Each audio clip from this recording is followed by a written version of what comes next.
Struggling to find where to post manual journal entries in Zoho Books?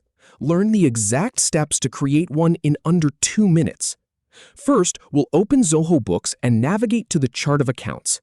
Then, I'll show you how to create a new account and save it. Let's open Zoho Books. Click on the Accountant module.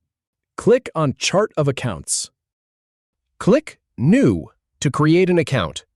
Select the account type from the drop-down. For example, click on Cash. Type the account name. Enter the account code. Add a description.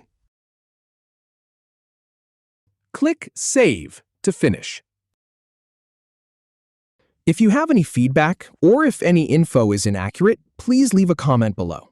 We'll do our best to answer or redo the video if needed. Thanks for watching.